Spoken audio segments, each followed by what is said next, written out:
So good evening, everyone. Thanks so much for your time tonight. As I just said there, we're going to be recording the event tonight. So I'll send that out after the session and you'll get your attendance certificates as well. So if there's anything you miss, you can go back over it. So thank you for joining us. Tonight we're going to be chatting about feline insights and mastering cat behaviour for the vet team. We're very pleased to have Rosie Bescovy with us again. Rosie's spoken with us before.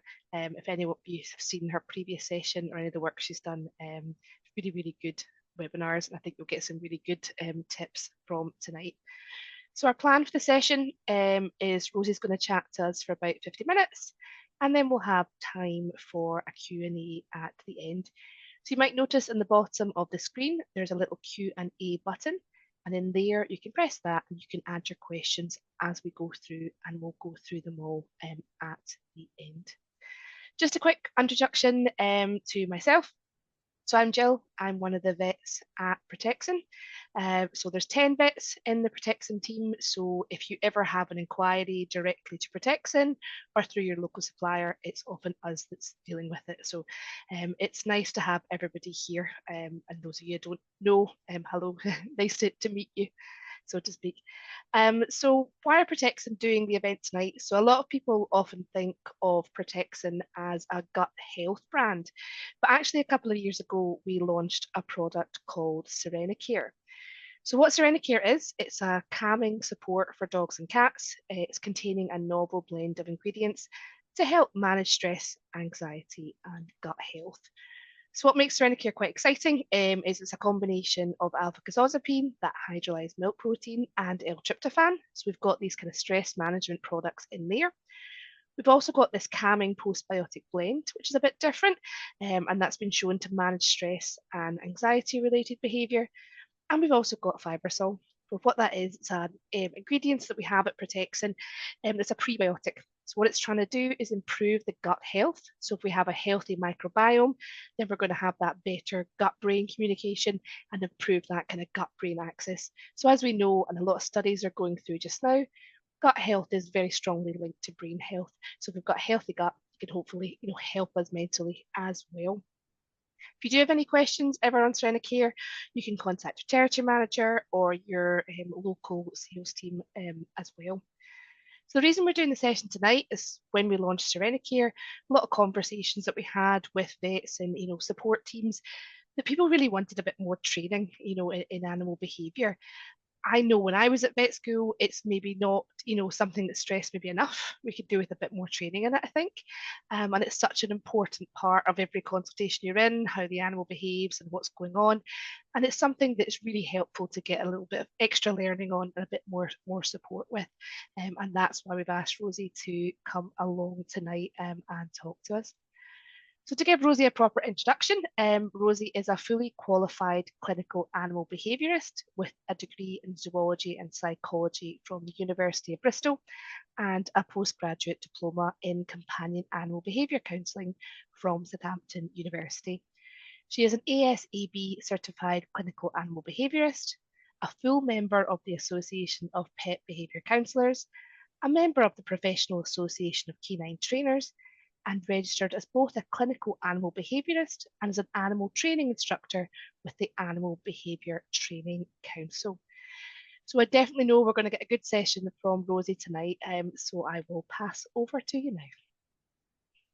Thanks, Jill. Thank you to Protexin for inviting me again. It's always nice to come and talk about cats. I talk a lot about dogs, but it's really nice when I'm invited to come and talk about cats. So I will do my best to keep within the 50 minutes and that hopefully there'll be time for questions as well. So just a quick summary of the common cat behaviour problems that you will see in the vet practice, and that's certainly the ones that get referred on to me. So Generally, the top ones that I get referred are toileting problems, and these are either inappropriate toileting or I rather call it undesirable toileting because it's undesirable from the owner's perspective as opposed to inappropriate from the cat's perspective. There's a reason why they're choosing to toilet outside of the litter tray, or urine, or that could be defecating or urinating outside of the tray, or urine spraying within the home, so the cat's core territory. And there are different motivations for why cats might do one or the other of those, and we'll hopefully come on to that in a bit more detail. Aggression specifically towards the owner, and there might be various reasons for that. It might be redirected aggression, it might be misdirected play, it might be frustration-based behaviour, for example. Or aggression specifically towards unfamiliar people. So it might be visitors to the home, it might be at the vet practice. Another one we see is aggression between cats in a household. I've got a case study on that later on in the talk. Issues between cats in the peripheral territory. So that's normally the garden area or the area outside of the home. That might be for cats that do have outdoor access, or it might be for indoor cats, but they're looking at cats out of the window in their peripheral territory that can cause an issue. Some cats I get referred for general kind of fearful behaviour, so excessive hiding under the bed, for example, or agoraphobia, where they're too scared to go outside. The owner would like to encourage them to be an outdoor cat, but they are too frightened of the outside world. Those are the most common ones. We do see some weird and wonderful ones on top of these. But whatever the problem, all behaviour problems should be seen by a vet first and receive the necessary medical check if possible. Obviously, if it's aggression towards the vet, that might be a limited exam, but using video footage or, if necessary, running urinalysis or even bloods, depending on the problem. So let's just start with looking at cat ethology. So the domestic cat's common ancestor is the African wild cat, and we're really advantageous with cats because the African wild cat still exists today. So it means that we can really, or we have really extrapolated or observed how the African wildcat lives and extrapolated that information to see how domestication might have changed our domestic cats or how it hasn't, and some of these traits are very much the same. So from looking at the African wildcat, we know that they are a solitary species. They hunt. They are both a predator and a prey animal.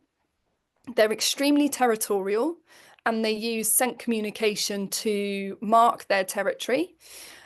So they use scent communication in a way that they try to avoid any visual or physical interactions with another African wildcat. So they try and use the scent communication to mark their territory in the hope that another African wildcat will come along, smell that this is another cat's territory and move away. So they do their best to not have to get into visual or physical confrontations. We know that they will use numerous different locations for their resources. So they will go and hunt and eat in different areas. They will drink from different areas. They will toilet in lots of different areas. And each of those areas are also spread apart. So they won't take their food near to the water source because there's a risk of contaminating that water. They won't toilet near the food or water for the same reason. So each of those three resources are spread apart as well as their resting place. As I said, they're designed to avoid conflict. They try and use scent communication in the form of urine spraying around the peripheral territory and bunting, as we call it, where they rub their faces and release pheromones from the glands around their face. They have various other sebaceous glands, not just around their face. They have them, the queens have them between their teats. They have them around their anus. So whenever they defecate, they will also leave a pheromone there as well. And all cats have what's called a Jacobson organ, which is based at the back of the nose. That is there purely to detect pheromones, these chemical signals that are left by other cats or by themselves. It's not a scent, so they can't smell it, and no other species can detect it.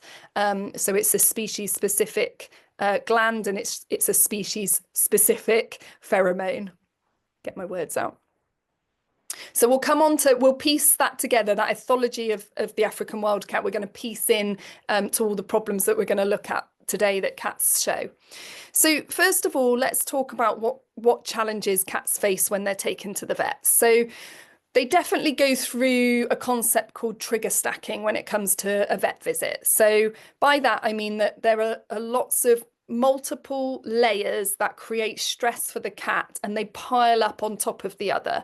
And it can mean sometimes that by the time the vet comes to examine the cat, or it comes to sedate the cat for a general anaesthetic or whatever they're in for, the cat is very fractious and very stressed, and it's very hard to treat them or even examine them.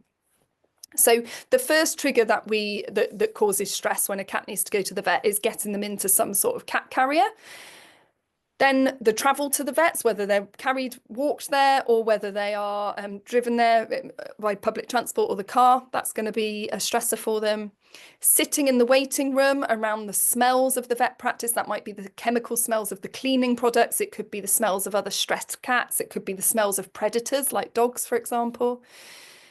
Being handled by unfamiliar people, that can be difficult for many cats, and we'll come on to why in a little bit more detail later.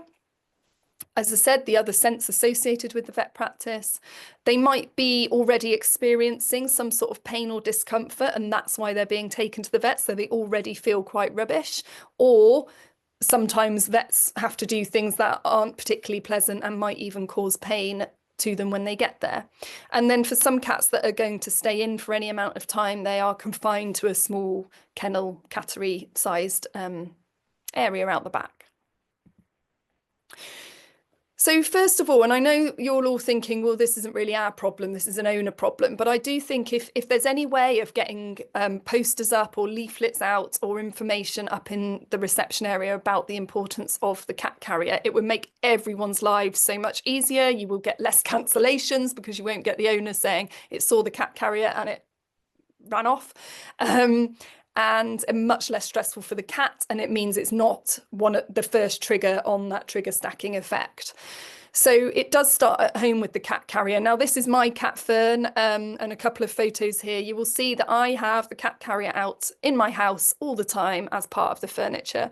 Now the nice thing about a cat carrier is that cats naturally like to choose hiding places. We all know that they love a cardboard box, and there's no reason that the cat carrier can't be the equivalent of a cardboard box. It's a small dark space.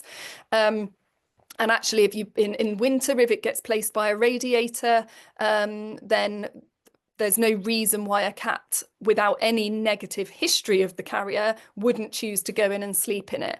And you can see here, this first photo is my cat Bunting on the cat carrier herself. So she is naturally laying down those happy pheromones all around the carrier, so that when I do need to shut her in there and take her somewhere, the carrier is already strongly associated with relaxation and happy pheromones.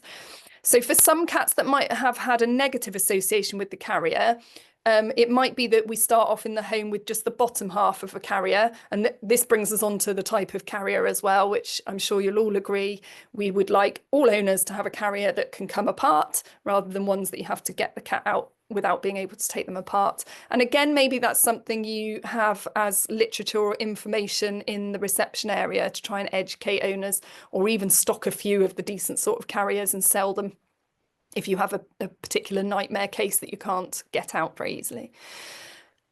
So leave it out as part of the furniture, make it comfortable, put some the cat's normal blankets and beds in there. We might even use some pheromone spray initially. As I said, you might start off with taking the top off, so it's just there with their bed next to somewhere warm with some pheromone spray.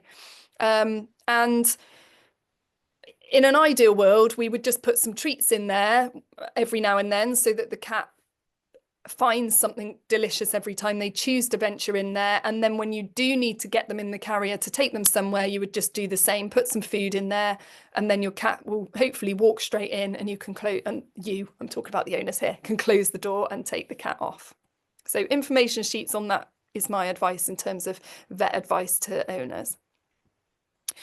So then we can't do much about the travel aspect of getting them from the cat carrier to the vet practice. That bit is likely going to be stressful for cats, but once we get the cat to the vet practice, we can certainly make the reception area as stress-free as possible. So If possible, we would have a separate area for cats compared to dogs or small furries. If you've got a very small reception area, then at the very least, I would put chairs back to back so that cats and dogs are and owners are facing separate parts of the area.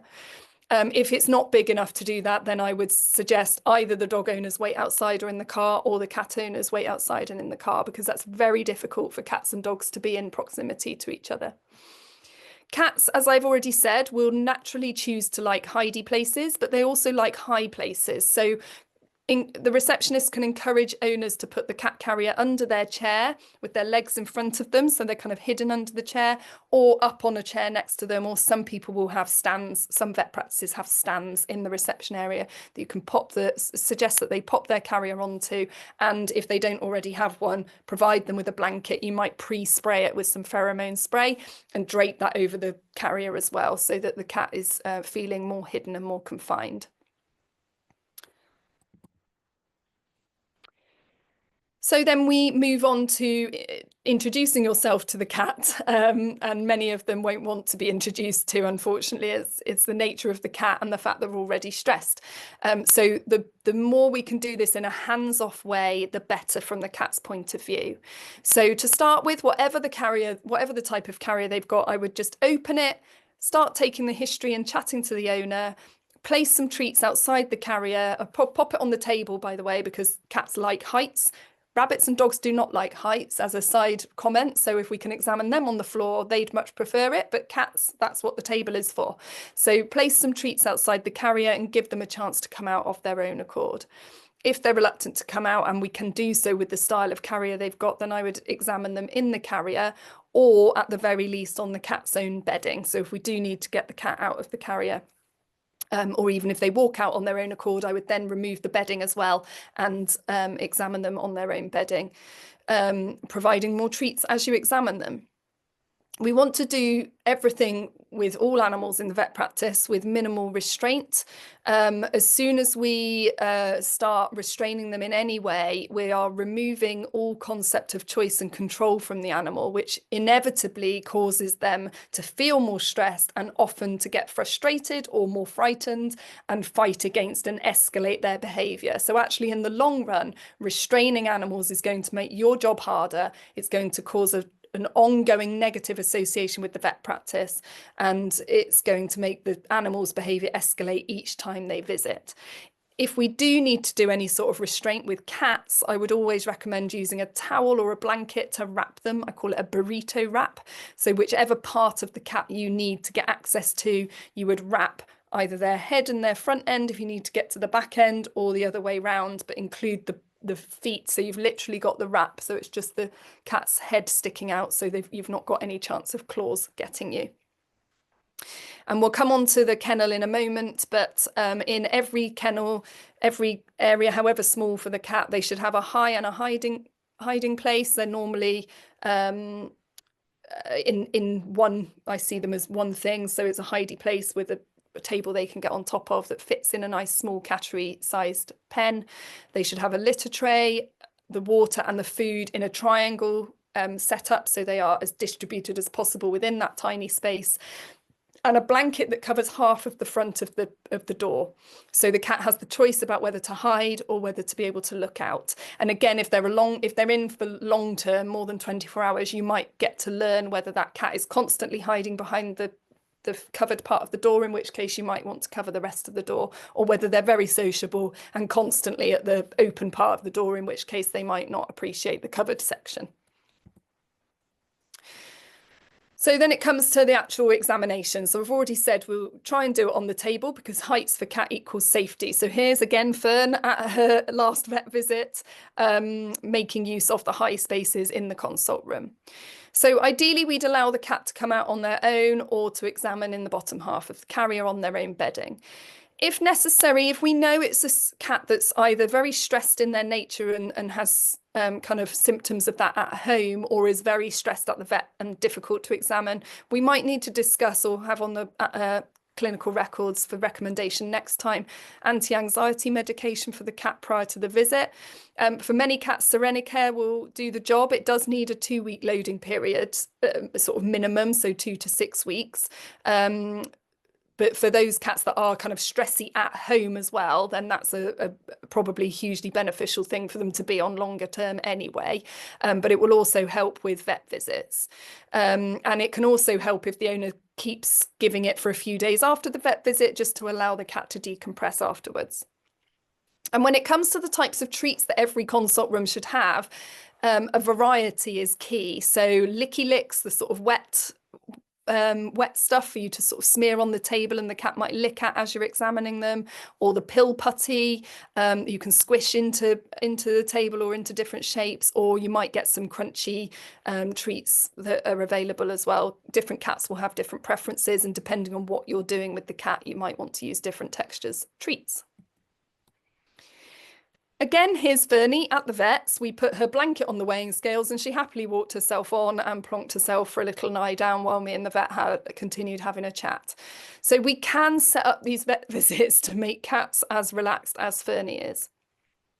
Stress at the vets doesn't just impact the cat at the vets and your ability to examine and treat the cat, but it will also impact the cat well after their visit. So that trigger stacking effect, that cortisol will remain in their bloodstream for several hours or days, depending on how stressful the event was for them. And if we do attempt to ignore signs of anxiety, the cat will learn to escalate their body language to communicate more clearly that they want to be left alone. So if we do increase restraint, we need to think about the long-term implications of that. So a low stress visit will benefit everyone. Now, cats will feel relieved to go home, but as I said, the cortisol will remain in their system for a while. And when you have a patient that you know is from a multi-cat household, so there's at least one other cat at home, these owners really must be given information about bringing that cat home, because it is a really common cause of two previously bonded cats falling out and never being able to reunite those bonds again.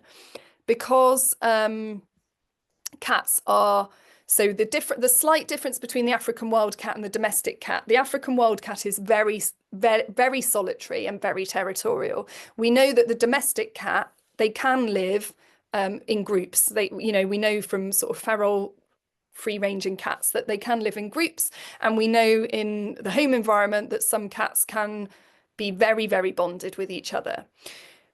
So we know that is possible, but they are not an obligate social species like dogs are. And that means that if the initial introduction doesn't go well, or there is a fallout at some point in that cat's relationship, it's very hard to go back. So when we reintroduce a cat back to the home that's been at the vets, or if one has been anywhere, like a cattery and one's been at home, for example, we need to make sure that reintroductory process goes carefully. So again, handouts or information sheets you can give to an owner from a multi-cat household when one cat has been at the vets will massively prevent hostility in that reintroduction. Again, one of my case studies is about this, so we'll come on to this in more detail in a moment. Oh, here we are. Here's the case study. Perfect timing. So this is a house of two cats that I went to see called Clara and Ruby. They weren't sisters, but they looked like they could be sisters, but they were previously very bonded cats. So well, they weren't very bonded, actually. I just remembered it was a potential what we call unidirectional bond. So one of the cats was very attached to the other and would go and groom her and would choose to go and lie up next to her, whereas Ruby would never she would tolerate Clara doing that, but she would never do the same the other way around. So the cats had to have a period in a cattery where for some reason they were kept in separate pens, and Ruby had an eye problem that had required multiple trips to the vets and the owner giving eye medication at home on a regular basis, which the owner managed, but she felt that Ruby found it very stressful. And after the last vet visit for Ruby's eye, when the owner brought her back in and opened up her cat carrier, they were both hissing at each other. And ever since, the owner had reported that there was this hostility going on between them, that they would no longer go up to each other in any sort of affiliative way, or there wasn't this one directional grooming or sleeping behaviour at all. And that Ruby had also become less affectionate with the owners, seemed more anxious about going out into the garden, and she had started spraying around the house. And sometimes there was blood observed in that urine. So Ruby was quite a stressed little cat by this point. So just a quick note about catteries or rescues or the vets. So what is stressful for cats about these environments? So first of all, it's generally a much smaller space than the cat is used to. So they are suddenly very confined. That means they don't have choice about their behaviour, and they certainly don't have the option to move away or run away from things if they're feeling worried. They don't have any contact with their familiar humans. They're in an environment that's completely novel in terms of the scent profile, and scent is very important to cats, and their familiar pheromones and their happy pheromones. It's boring, like when you're in a confined space and you haven't got the interaction from your familiar people or space to play. It's very boring. It can be more chaotic than at home because, again, they've only got a one view out of their environment normally, and there might be a lot of activity going on outside of there. In many places, there might be an element of sleep deprivation. Cats will obviously sleep a fair amount during the day, but if it's a busy environment all day, then their sleep's going to be deprived. They might be smelling other stressed cats, or at least other cats, even if the other cats aren't stressed. And when you've got a territorial species, that can be difficult. They're being handled by strangers. Sometimes in the vet environment, it's not going to be particularly pleasant handling in terms of unpleasant things being given to them, injected into them, etc. And in some places, we've got air conditioning on, or the radios might be on the top of a cat's kennel and vibrating down into the kennel. So be aware of that. So in Ruby and Clara's case, there was, from talking to them, there was clearly some stress going on from neighbourhood cats kind of simultaneously to these stresses that Ruby was going through in terms of her eyes and her treatment. So I think a new neighbour had got a young cat that was spending a lot of time in their garden and was kind of pouncing on Ruby whenever she went outside. We know that she found the period in the cattery stressful as well. The owner had reported that the cattery owner had told them she seemed very stressed. She was then suffering from recurrent feline idiopathic cystitis, is exacerbated by these treatments. And that's a cyclical issue then, because it's painful to urinate. That increases stress. Stress increases the issue, and you end up with a right pickle. And the reintroductions from the periods at the cattery and the vets were just done in terms of walking in, opening the carrier, and not giving the cats any time to decompress from their stressful periods, but also to get that scent profile, that familiar scent profile, impregnated back on them before they were then introduced to each other. So that's what's really important. I would generally recommend, I mean, if it's just a quick vet visit for a consult, and then they're home again, I would recommend an hour or two separated in separate rooms of the house before reintroducing. If it's a cat that's been away overnight or for longer periods, then I'd recommend a 24-hour period of segregation so that that cat that's just come home can decompress and can get the familiar scent of the home back on them. We don't quite know what it is that the cats are freaking out about when they are reintroduced, when they come back from somewhere unusual, but it's likely to be the scent profile. Sometimes if they're wearing a buster collar as well, the whole thing is just off. They don't smell like my friend. They don't look like my friend. So when we talk about stressed cats, what do they actually look like? I think we all know cats that are hissing or attempting to bite or scratch us are very stressed cats. But for cats, there are a lot more subtle signs that they show before they get to this point. And very often, owners do not pick up these signs, particularly in multi-cat households. So we've got their very wide eyes, their dilated pupils, their ears might get pulled backwards. Staring in cat body language is threatening. So very often in multi-cat households, an owner will think that one cat is the nasty one, but actually they are simply responding because they have been pushed to respond by another resident cat that has been eyeballing them constantly and blocking their access to get out of a room, for example, or access to a resource. So eye contact and staring is very, very threatening in cat body language, and we really need to identify it and diffuse the situation for the cat that's being stared at. Constantly crouching and not settling down to sleep or moving away. The tail, obviously, we know that a flicking tail is not a sign of a happy cat. A sudden groom. So when a cat is having a proper groom wash, they will do so, they almost fastidiously do their whole body before they lie down and have a nice long sleep. When a cat is active and they very suddenly stop and give themselves 1 or 2 licks down quite aggressively almost, that will be in response to a minor stressor normally, but something has happened that's made them just need to do something to sort their coat out or to as a kind of displacement behavior. So cats do tend to internalize stress. It can be difficult for us to observe their body language to notice these earlier signs of stress. Then they don't show their emotions as clearly as dogs, for example, so it can be easily missed. And a lot of their stress responses end up as a kind of withdrawal or suppression of behaviors. So it means that it's not really a problem from the owner's point of view. So either gets missed or the owner just, it's not a problem to them. They're not weeing all over the house. It's not ruining the new sofas or the carpets, so therefore they don't seek advice. But things like loss of appetite, loss of self-care, grooming behavior, increased resting or pretend sleep. So this photo here is a cat that is not actually asleep, it's just pretending. Increased hiding or social withdrawal, reduced play, and reduced movement around the home or going outside are all signs of a cat that's struggling with something.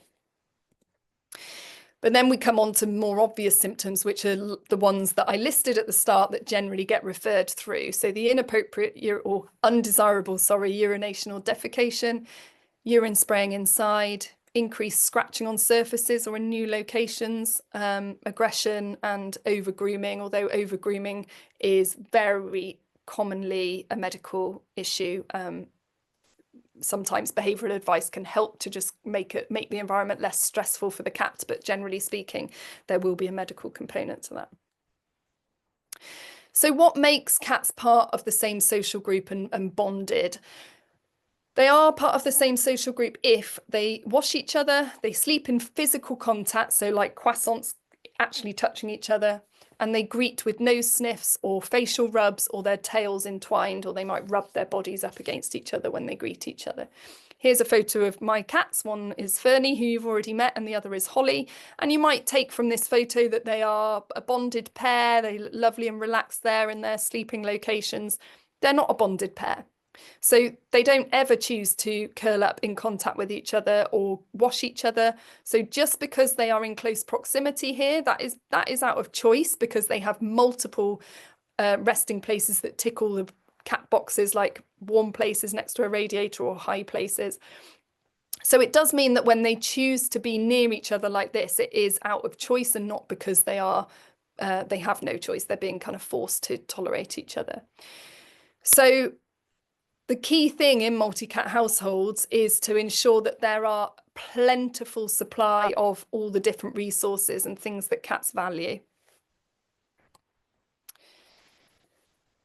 We know in a study that around 29% of owners of multi-cat households reported overt conflict or tension between their cats. And by overt, we're talking hissing, growling, fighting. So really signs of a very, very stressed cat by the time they get to that point. So nearly 30% of owners reported that level of stress and conflict.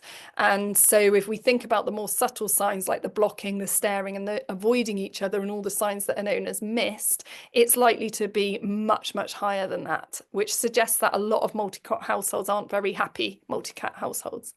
As I've said, they're not obligate social creatures, so they don't need to repair their bond after aggression. And it's vital there is a sufficient number of resources available so that all cats in a home can coexist without being forced into contact with each other. And the rule for any resource is to have one of everything per cat plus an extra one. So in this photo here, we can see 4 cats that are all showing avoidance behaviours to each other. So in this house, we would need at least 5 litter trays in different locations, at least 5 feeding stations, at least 5 different water drinking locations, at least 5 different favourite types of resting places, and possibly even 5 different types of scratching posts. Yes, let's talk a bit more about that. I couldn't remember if there was another slide there. So if you think about it, what we don't want is for this owner of this house here to have 5 litter trays all in a line next to each other in one room of the house, because from a cat's perspective, they will simply see that as one massive litter tray, which isn't a bad thing because litter trays are often too small for our cats, but it is a bad thing in terms of the number of cats in this household, because the whole point is if one cat decides to sit in that doorway of that room and block access for the other cats, they have got nowhere to go to the toilet. We often think in multi-cat households where there's any tension that the best thing to do is to get the favourite types of treats out, get the licky licks out and bring all the cats together and feed them at the same time so that they associate each other with good stuff. Unfortunately, that can cause conflict. So the cats want to come near each other just to get to the food, but they would never normally choose to be that near each other. And that can happen at feeding times as well. So if feeding times in a home with a multi-cat household is a big event and the cats all, gather round and are meowing around the owner's legs, that can be a part where there's tension because it's cats that wouldn't normally choose to be near each other. So we might need to look at the whole feeding regime as well. So it's not 2 set meals a day. That's a very arousing event for these cats that are designed to have 9 small meals a day.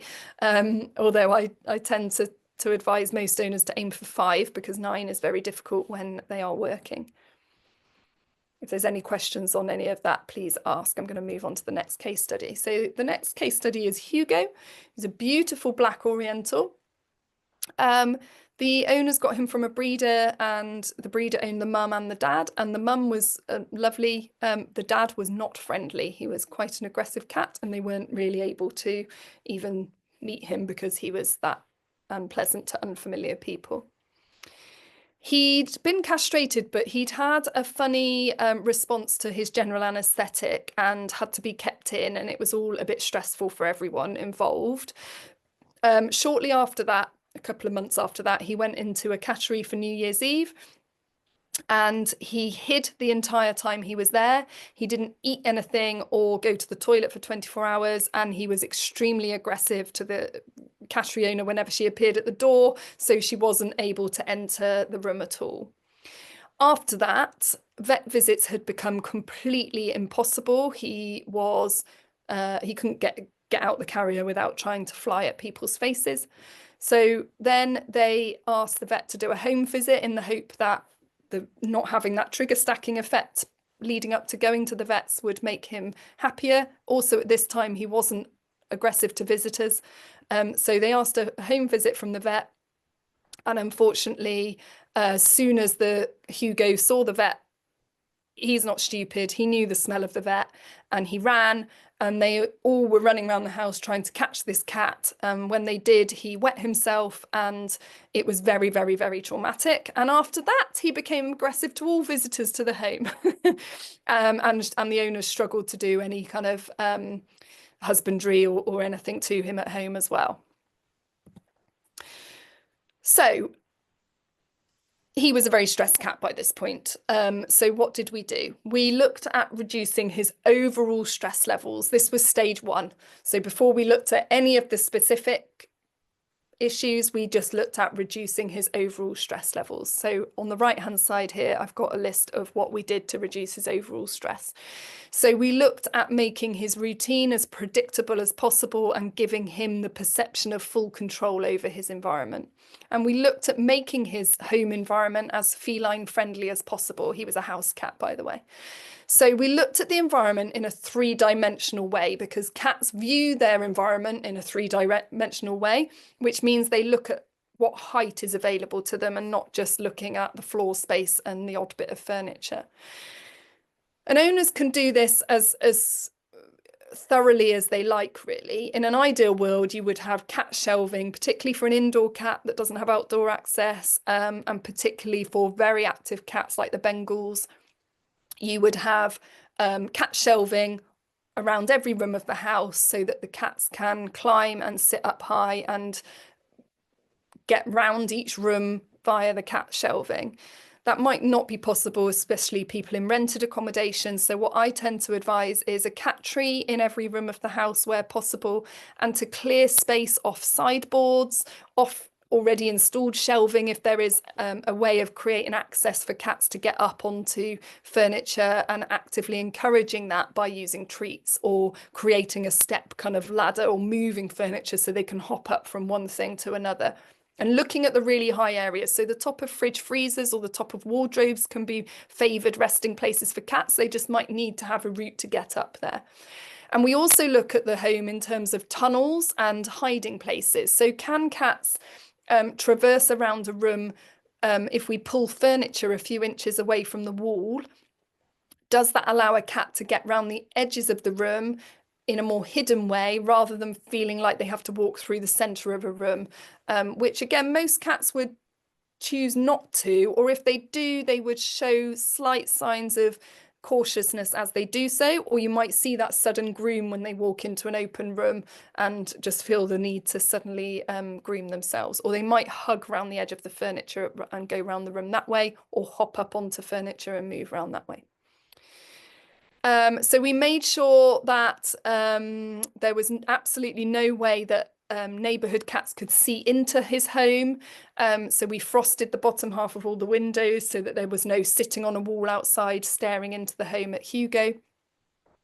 And we gave him some Serenacare and used some pheromones to help increase the perception of his home as a safe place. We looked at human interaction. So this was part of giving him the choice and control. So we made sure that we used a consent test from the owners for every interaction they did with Hugo. So they asked him to start with, do you want me to stroke you? So by doing that, they would just hold their hand near to his face. And if he started to bunt on the hand, they could start to move their hand in a nice stroking action in the areas he liked around his ears and his chin. But every 3 to 5 seconds, they would stop, keep their hand near him, and see what he did. If he reinitiated that action again, then they could go back to fussing him and just repeat the stopping every 3 to 5 seconds. If he didn't reinitiate that interaction, then that is a sign that he's had enough of being stroked. He also became a cat that liked social contact with the owners. He liked to lie on their lap, so he liked to be next to them on the sofa, but quite clearly and quite quickly it was evident when using this consent test that he didn't always want to be touched. And this kind of conversation allows him to say, yes, please. And when he's had enough, all he needs to do is nothing. And the owners know that that means no, thank you. We increased his play. So we made sure that he had at least 2 episodes of interactive fishing rod type play twice a day, early in the morning and in the evening, which is when cats are going to be most active because they are crepuscular, just like their prey species that are active at dawn and dusk. We provided him with a rotation system of small items for him to play with by himself whenever he was feeling like it. And we also provided his food, in an enriched way that he had to work for his food. And we did that in a few ways. One was we used his food dotted around the house initially to encourage him to use these tunnel systems and these high places that we had now kind of created for him. So to encourage him to use them and to show him that those places were available to him, we used some of his food portion just placed in those areas. But then we also introduced activity feeders. So he actually had to manipulate items to get the food to fall out, and just using up his brain a little bit more. And I think this is very common in indoor cats, that they do get quite bored, and that is stressful for them. So once we'd done a few weeks of reducing his overall stress levels, we then introduced visitors to the home. And again, we did this with people that like family members he'd previously been familiar with. And we sprayed them with pheromone outside for 10 minutes before they walked into the home.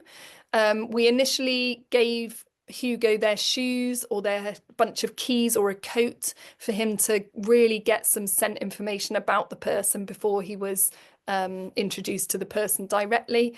And we asked them to stay passive and allow him to come up and sniff them and actively ask to be stroked. If he didn't ask to be stroked, they were to keep their hands to themselves. We separately to that worked on a desensitization and counter conditioning program to handling by the owners at home. And we taught him to go to a mat. And whenever he went on this mat, good stuff happened. He got all his favorite treats. And then he learned that going to this mat meant that he was going to get touched in areas that he liked. And gradually the owners built up to lifting his gum, giving him a treat, looking in his ear, giving him a treat, and building up to a kind of examination on the mat. He was free to leave the mat at any time. So if he ever got off the mat, it's his way of saying, no, I've had enough, I don't want to do any more. And if he ever returned to the mat, that was his sign to say, yes, please, I'm happy to keep going. And in between these sessions, the mat was picked up and put away. So the owners would get this mat out to do it, to ask him the question, do you want to do some training? And he would come onto the mat to say, yes, please, for X amount of time and then leave again when he was done. Oh, so we used the clicker to build that initial behaviour of stationing him onto a mat. So the clicker was pinpointing the moment he walked onto the mat, or initially when he just put one paw on the mat, and we gradually built up to him, his whole body being on the mat. And we did liaise with the vet about medication for vet visits. There is absolutely no point. This should have been put in place after that first difficult, after his neutering visit. So as soon as it was clear he was showing any signs of stress, that should have been put in place. So it's very common in us humans. We are very tactile creatures, and I often think that animals need their own Me Too movement. We love to touch and put our hands all over animals without caring whether that animal is enjoying it or consenting. And the thing is as well with animals is that most of them navigate their world through scent far more than we do. We are visual and auditory species and tactile species. And so what will happen is an animal will approach a person simply to smell them and get information about them, which we do visually. But because the animal has approached us and come right up close to us, we think that is a way of that animal saying hi and asking to be touched. It's not. And actually, if you refrain from touching an animal that's approached you and observe them instead, what you will notice is either that they just sniff you and then choose to move away, or they sniff you but stay close but still don't want to be touched because they're still sussing you out, or they will actively ask to be touched. And when an animal actively asks to be touched, it's really obvious. So dogs will gaze or paw or nudge a person. A cat will generally start rubbing their face on the person. And again, you can just offer your hand for them to start rubbing onto your hand, and you can then build that into stroking. So we'll often see, or I'll often get referred cats that are aggressive to the owner or to people. You know, they will tolerate so much stroking and then they'll suddenly decide they've had enough and lash out.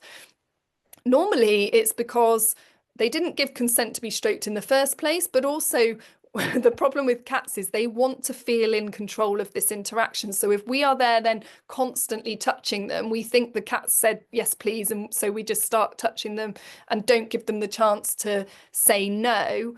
They will at some point shout no. So if we just have this rule of every 3 to 5 seconds stopping and asking the question from the cat's point of view, do you want me to carry on? That just means you keep your hand near them and see what they say. And as I said, some cats want to be in proximity, but without being touched. I wouldn't want to be constantly stroked by my husband sitting on the sofa next to him. I just like sometimes sitting next to him. Another general rule is if a cat is sleeping or a dog is sleeping, just leave them be. Don't go and disturb them, even though they do look so cushy and snuggly when they're all curled up like a croissant. Try very hard not to disturb them. Certainly at least wake them verbally before you go putting your hands or even your face near to a sleeping cat. And when unfamiliar people touch a cat or stroke a cat, they are also impregnating the cat's coat with their unfamiliar scent. And I think this must be like those great aunties who have perfume all over them, and after you've given them a hug and they've insisted on giving you a massive kiss and a cuddle, you smell their perfume for the whole rest of the day. It's impregnated on you. And I think for animals that navigate their world through scent, this is what it must be like when an unfamiliar person puts their hands all over them. That cat now has got that unfamiliar person's scent until they've given themselves a really good groom and got rid of it. And that's really stressful. So again, just apply that to how a cat feels by a veterinary examination, and why using their bedding is very important. And if we do need to use any form of restraint, we use a burrito wrap, ideally with the cat's bedding, so we're not impregnating them with all these smells from the vet practice. As I said, many cat homes do not take into account the fact that cats like to hide and they like to get up high. Every cat should have the opportunity to do that. So for cats who are arthritic or older and maybe unable to jump up, they need to have more step options to still be able to get up, but without having to do the jumping. And it can be as basic as owners getting a delivery and leaving the cardboard box out for the cat to spend some time in. As I said, it could be as basic as leaving a wardrobe door open, so the cat can go into that wardrobe in a nice hidey hole and have a sleep in there. So this is all, this is all ways to de-stress for Hugo, but also just in terms of what makes a feline-friendly environment for all cats. So here's a nice photo of a really inappropriate feeding and drinking station for a cat. Again, if we look back to the African wild cat, we know that cats will never choose to drink and eat near each other. So these types of food bowls should never have been invented, and they shouldn't be used in a veterinary environment either. As I said, even in those tiny confined spaces, we still need to be spacing these things out in a triangle shape as much as we can. Water bowls, from a cat's point of view, they prefer them to be ceramic, not metal and not plastic. They like the water to be filled to the brim so that they don't have to touch their whiskers on the sides of the bowl or lower their eyes so they can't keep looking out as they drink. And in the home environment, ideally, we would position water bowls so that the cat can still survey the room rather than being forced to face a corner to have a drink. So they like to know, even if they're an only cat in the home and a very quiet home, it's still nicer for the cat to be able to check their territory and as they're drinking, so they feel less vulnerable. Many cats like running water, so cat fountains can be quite popular. It doesn't really matter. The choice is nice to have some stationary water and some running water. They just need to be well distributed apart in a multi-cat household, so not all in one room, for example. And the same with feeding areas. So again, if you've got a cat that can self-regulate with low value food, then free access to food in different parts of the home can be one way of feeding them. But if you've got a cat that is very greedy and unable to self-regulate, then they might need multiple small meals a day. And used, ideally, we want our cats to be working for their food. They are hunters, and the domestic cat is a scavenger.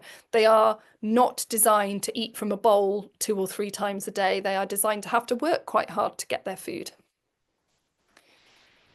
So as well as activity feeders for food, the other types of play, I've said about small independent items for Hugo to bat around by himself. Now, variety is key, and for some cats, trial and error is key. So we want a mixture of different textures, ones that make different noises, different sizes. Some cats like to carry great big massive fake fish or whatever around, and others like a tiny little mouse. And some might be scented with catnip, for example, if you've got a cat that likes catnip. Playing twice a day is really important for most cats. Even I have known a blind 3-legged elderly cat still likes their play sessions. So again, it might need to be adjusted slightly to cater for their needs, but even if, and I think owners think that it needs to be a 15-minute full-on charge around the house type crazy play session, and it doesn't need to be that at all.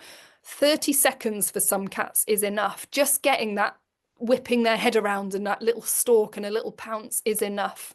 Again, cats are designed to, they might catch one mouse and that will be it, but they might do it 9 times a day. But in each individual hunting session may be very short, is what I'm trying to say. Generally speaking, I don't encourage the use of laser pens. They can be used effectively, but it's hard to not induce frustration because the cat hasn't got anything physical to catch. They keep pouncing and it keeps running away. And so we don't want the cat to get frustrated and that there's nothing physical to catch. So if you're going to play with a laser pen, the owner must have a ball of greaseproof paper with a treat wrapped up in the middle of it, and they throw that down at the end of the play session and land the laser light onto it. So they've got something to grab, to dissect and to consume at the end. And we certainly don't want people sending it up walls or onto ceilings, and again, really building that frustration and probably a risk of injury at that as well. Activity feeders don't have to be expensive. Here's an example of a homemade activity feeder from a plastic bottle or a kitchen roll cardboard tube with holes in the sides. And starting off, making sure that owners understand the concept of starting off very easy for the cat. So big holes, multiple holes, so it doesn't take much manipulation for the food to all fall out, and build the cat's confidence that they can manipulate this item to get the food to fall out. And then they might increase the difficulty by reducing the size of the holes or the number of holes. So the cat has to manipulate it for a little bit longer before food falls out, until they're basically happy to really knock a activity feeder around for a long period of time to get their dinner portion to fall out. That is everything. I think I've done all right timing wise. Brilliantly. So if there's any questions, feel free to shout. Thank you very much, Rosie. That was brilliant. Some really, really good things that I'm sure everyone can use in practice. So as Rosie said, if you have any questions, we have a Q&A box at the bottom, and just type in your question there. We have a couple in already, so we'll just start with them, and then you can just keep typing them in. So the first question we've got here from Rupert, it was going back to the idea in reception. So when you're covering cats with a blanket in the waiting room, does it matter if the blanket smells of a previous cat, or do you have to have a clean blanket every time? If it's just been used to drape over a carrier, it shouldn't smell too much of the cat. It's going to be an unfamiliar scent. So ideally, I would give it a good spray with some pheromone spray prior to, and that needs to be 10 minutes before putting it on. But if reception can maybe have 2 on rotation, so that one is, fresh, because once it's sprayed, it will last for a while. So you could spray in advance of your next cat patient coming, and then use that to drape over, and just rotate, so each gets a fresh spray at least in between each cat. It's probably the best thing. Perfect. Ideal. So next question we've got here from Angela. Thank you for the great talk. Do you have similar recovery time after vet visits when both cats go to the vets? Again, it depends. So if they are a bonded pair, so you might need to get information from the owner about the cat's interactions at home and make sure they're ticking all those boxes, they're definitely a bonded pair, then I would suggest the cats come together and they stay in a kennel together, in which case then they return home together and they shouldn't need that reintroduction. But yes, if they've both been to the vets and had to recover from a GA in separate areas, for example, then yes, separate trips home, separate room for a rest of the day, and then open up. Yeah, that's fine. I think that answers the next question that came in as well, is should cats come in separate carriers, either bonded or not? It depends what they're coming in. If they're coming in for a consult, shove them in one, and they're bonded, shove them in a carrier together. They probably appreciate the comfort. If they are not bonded, then separate carriers, definitely, full stop. And if they are coming in for GA, then probably separate. You can take them there in one carrier, but once they're sort of recovering, separate. Awesome. So we've got another one here. So on the whole, you'd obviously mentioned about the radios and the vibration in the ward, but are radios a good or bad idea for the cattery or cat ward? I don't think I would just be mindful of what's coming out of the radio. So, you know, classic FM or Radio 4 type talking type of station. Those of you in the UK that are listening anyway, a talking channel or a classic music channel would be fine. But just try and avoid heavy rock or real upbeat kind of, yeah, music. Perfect. Well, that's brilliant. So if there's one more question come through. So does it matter what food bowls are made of? We use ceramic for water and plastic for food, our charity practice. I don't think it does matter. No, I don't think there's been a preference test. Again, be interesting to see. I use plastic for my cats actually. I hadn't thought of that. So yeah, I don't think it matters. And we just got one more come through as well. How can you tell the difference between playing and fighting? I have two boys who are brothers, and they do groom and sleep together, but they seem to scrap. I had a slide on that and I took it out. Um, so play will generally be quiet, generally. But they'll still do the kind of posturing of, you know, back arched back and bouncing around from each other, but it's generally quiet. And if one of them starts to become noisy, it's normally that the other one's taken it too far.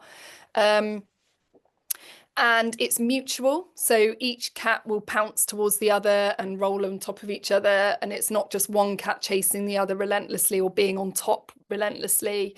And how it starts will often be a kind of slow build up with play, whereas when it's being snarky, there'll often be it's a bit more grab and being annoyed at the start is kind of how I would translate that. But yeah, it can be tricky, but hopefully that's given you some tips. Perfect. That's fab, Rosie. That's brilliant. Thank you very much. So if we've got no more questions, we'll just wrap up the session tonight. Thank you so much, Rosie. It was a great session. We're getting lots of notes in here. Thank you very much. Very useful. Thank you so much.